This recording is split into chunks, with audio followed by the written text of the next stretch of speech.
Welcome back नाजरीन एक अफसोसनाक वाक़े को डिस्कस कर रहे हैं, उसके कानूनी पेचीदगियों को भी इस प्रोग्राम में डिस्कस किया जा रहा है और जानने की कोशिश करेंगे कि क्या नतीजा निकल सकता है इस केस का, क्योंकि हम ये देखते हैं कि इसके ऊपर बड़ा तबसरे हो रहे हैं। अवाम ये उम्मीद लगाकर बैठी है अदालत से कि अदालत इसके ऊपर कड़ी इकदामात उठाएंगे और नताइज ऐसे आएंगे कि बाद में कोई और ऐसी हरकत करते हुए सोचे तो कम से कम वो रुक सके। सीनियर एडवोकेट सुप्रीम कोर्ट और साबिक कराची बार के सदर मुनीर मलिक साहब ने हमें टेलीफोन लाइन पे ज्वाइन किया है। बहुत शुक्रिया सर।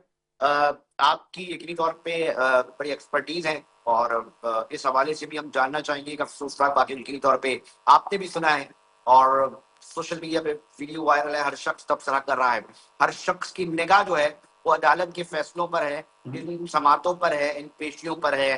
क्या समझते हैं सर कि दो फरीकैन के दरमियान तो सुलह हो जाती थी और केस जो है वो सी क्लास हो जाता था। इस बार अदालत के अंदर जो है वो मुद्दई सरकार है, क्या इम्पैक्ट डल सकता है, क्या नतीजे हासिल हो सकते हैं? बिस्मिल्लाहिर्रहमानिर्रहीम। Thank you very much Ali Raza sahab. मैं पहले तो ये कहूँगा कि बड़े आज अफसोस का दिन है और सही पूछो तो दिल खून के आंसू रो रहा है कि आज भी हम उस जंगल के कानून में रहते हैं, उस जंगल में रह रहे हैं जहाँ वहशी बड़े ही आज़ादाना तौर पर हमारी बेटियों बच्चियों को शिकार कर रहे हैं, चाहे वो उनकी अपनी बच्ची थी। जिस तरह का बलूचिस्तान का वाकया हुआ है, बड़ा अफसोसनाक वाकया है। और फिर दीदा दिलेरी देखे कि इसको खुद ही सोशल मीडिया पे वायरल किया है कि बच्चियों में खौफ फैले, और इसलिए मैं इसको बड़ा कंडेम करता हूँ और बड़ा दुख का इजहार करता हूँ कि चलो एक चीज तो हो गई है कि मुलजिम गिरफ्तार हो गए हैं। Chief justice Balochistan high court ने शो मोटो भी लिया है इस पे, और इसके अलावा स्टेट की तरफ से FIR लॉन्च हुई, ये भी एक अच्छी बात है। वरना होता ये है इन केसों में कि उनका कोई फैमिली का मेंबर FIR कटवाता है, उसके बाद क्या करते हैं कि ये आपस में राजीनामा करते हैं और मुलजिम आज़ादी से साल दो बाद छूट जाते हैं। लेकिन इस दफ़ा स्टेट ने जो FIR में कंप्लेनेंट बना है स्टेट खुद, और ATC का ATA का केस बना है, इससे उम्मीद है हमें कि कानून इसके साथ इंसाफ करेगा, अदलिया इंसाफ करेगी। लेकिन यहाँ फिर एक मामला आ जाता है कि गवाह कैसे पहुंचेंगे, गवाही कौन देगा। ये हमारे पास सोशल मीडिया ही है जो गवाही के तौर पर तो आ सकती है, अदरवाइज इनकी फैमिली में मैं नहीं समझता ऐसे केसों में पहले भी होता रहा है कि कोई गवाही देने नहीं आता कि इस तरह का कोई जुर्म हुआ। जी अली राजा।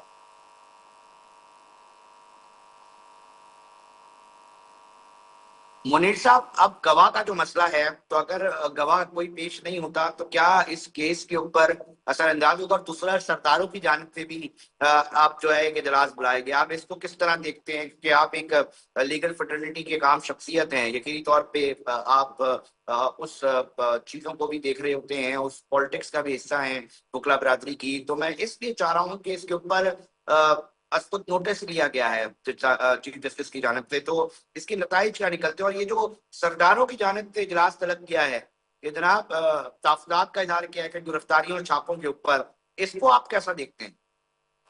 देखें, ये हमारे यहाँ सिंध में, इसके अलावा पंजाब में तो बड़ी बैन है, और इस पे पहले सलाउद्दीन पंवर साहब ने भी इस एक्शन लिया था। जो सिंध में भी जरगा सिस्टम होता था उस पर कंप्लीटली पाबंदी लगा दी गई थी कि कोई जरगा नहीं। जब एक मुल्क में कॉन्स्टिट्यूशनल कोर्टें हैं तो आप इस तरह अपनी मनमानी कैसे करेंगे, किस तरह सरदारी निजाम के तहत बगैर एविडेंस चलाए हुए, बगैर किसी गवाही के आप किसी को सजा दे देते हो।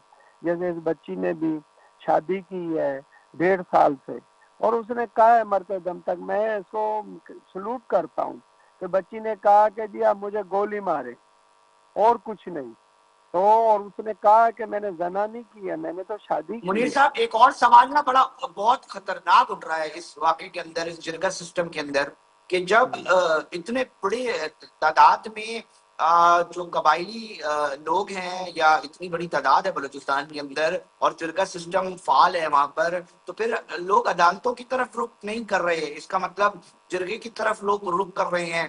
تو کیا سمجھتے ہیں کہ کہاں کوتاہی اور خامی ہے کیا؟ کیونکہ پھر سوال اس طرح بھی اٹھتے ہیں کہ لوگوں کو یہ محسوس ہوتا ہے، شاید یہ لوگ اس طرح بھی رائے دے رہے ہیں اپنی کہ جی کیا عدالتوں کے اندر ان کو انصاف نہیں مل رہا کہ وہ جرگوں کی طرف جا رہے ہیں، وہ فیصلے ہو رہے ہیں اور قانون ہیں، عدالتیں ہیں، جب موجودگی ہے ان کی تو اس کے بعد اس طرح جرگے ہونا اور اس کے اندر فیصلے ہونا، اس کو آپ کس طرح دیکھتے ہیں؟ اس پر آپ کی کیا رائے ہے؟ دیکھیں، یہ میں یہی کہوں گا کہ ایجوکیشن کی کمی ہے اور پسماندگی ہے. وہاں پہ قانون تک پہنچنا، عدالتوں تک پہنچنا تھوڑا مشکل ہوتا ہے اور سرداروں تک پہنچنا قریب ہوتا ہے کیونکہ سردار وہیں لوکل ہیں اور کورٹیں کیونکہ تھوڑے دور دراز ہیں. روڈوں کا بھی بلوچستان میں اور کے پی کے میں مسائل ہیں، تو خاص کر بلوچستان میں سردار ایزی اویلیبل بھی ہے، پلس ایجوکیشن کا بھی بڑا اس میں رول ہے کہ لوگ سرداروں کو بہت اہمیت دیتے ہیں اور عدالتوں کو وہ تھوڑا سا اتنی اہمیت نہیں دیتے. اس کی وجہ یہی ہے کہ دور دراز علاقوں میں، یہ بھی آپ دیکھیں دور دراز علاقے میں واقع ہوا ہے. اگر کہیں شہر کے قریب ہوتا تو اور مسائل ہیں، لوگوں میں ایجوکیشن ہے، بندوں اس وقت ایجوکیشن کی وجہ سے کیسا انوائرمنٹ آ گیا ہے. خاص کر دیکھیں کہ سوشل میڈیا نے اس کیس کو اٹھایا ہے، ادروائز بالکل کسی کو پتہ ہی نہیں چلنا تھا. یہ عید سے پہلے کا واقعہ، کوئی ابھی کا واقعہ نہیں ہے، عید سے پہلے کا بالکل واقعہ ہے. لیکن سوشل میڈیا میں جیسے ہی آیا ہے تو اس کے اوپر ایکشن ہو رہا ہے اور سو موٹو بھی لے رہی ہے ایک عدالت، اور انشاءاللہ ہمیں امید ہے کہ انصاف ہوگا اس سر، دفعہ. وزیر اعلیٰ بلوچستان مفتی صاحب فرماتے ہیں کہ جی مجھے سوشل میڈیا سے پتہ چلا اور میں نے جو ہے وہ نوٹس دیا. سر، تھانے بھی ہیں، پورا ایک نظام ہے، بہت سارے ادارے بھی ہیں، کسی کو نہیں پتہ چل سکا. سر مطلب اتنا بڑا واقعہ ہو جانا بہت بلوچستان کو تو بڑا دوسری طریقے سے بھی جو ہے وہ بڑا خصوصی نگاہوں میں رکھا جاتا ہے. تو سر یہ معاملہ اس طرح ہو جانا اور کسی کو بھی بھنک نہیں پڑی، آپ کیا سمجھتے ہیں سر؟ ایک حکومت کے اوپر بھی ایک سوالی نشان آتا ہے اس کے ماتحت چلنے والے، کیونکہ سیکرٹری داخلہ اور آئی ٹی بلوچستان کو بلا لیا گیا ہے چیف جسٹس نے اپنی عدالت. بالکل، بلوچستان کے اندر گڈ گورننس کا تو بڑا ایک مسائل چلا آ رہا ہے. پھر میں نے کہا کہ دور دراز علاقے ہونے کی وجہ سے بھی لوگوں سے اتنے کنیکٹڈ نہیں ہے. یہ اگر سوشل میڈیا پہ ویڈیو وائرل نہیں ہوتی شاید کسی کو نہیں پڑتا. دوسرا، بلوچستان کا ایک کسٹم کلچر ہے کہ وہاں سرداری نظام ہے، سرداروں کو بہت بڑی اہمیت دی جاتی ہے اور سرداروں سے لوگ ڈرتے بھی ہیں کیونکہ ہماری وہاں پر جو لوکل پولیس کہہ لیں یا لیویز کہہ رہے وہ ویک پوزیشن پر ہے.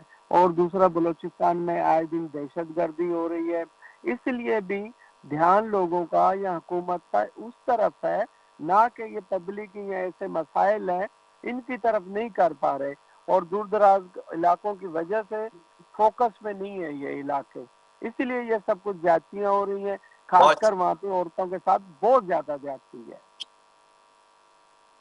ٹھیک ہے سر، بہت شکریہ. منیر ملک صاحب اپنا موقف اور لیگل اوپینین پیش کر رہے تھے. پروگرام میں وقت ہوا ایک بریک کا، مگر ساتھ جڑے رہیے گا. پانی چوری کا سلسلہ تھم نہیں سکا ہے، اس کے اوپر ڈیٹیل میں بات کریں گے کہ کیا کراچی کی صنعتیں بھی پانی چوری کے اندر ملوث ہیں. ساتھ جڑے رہے، بریک کا وقت ہے، بریک پہ جا رہے ہیں.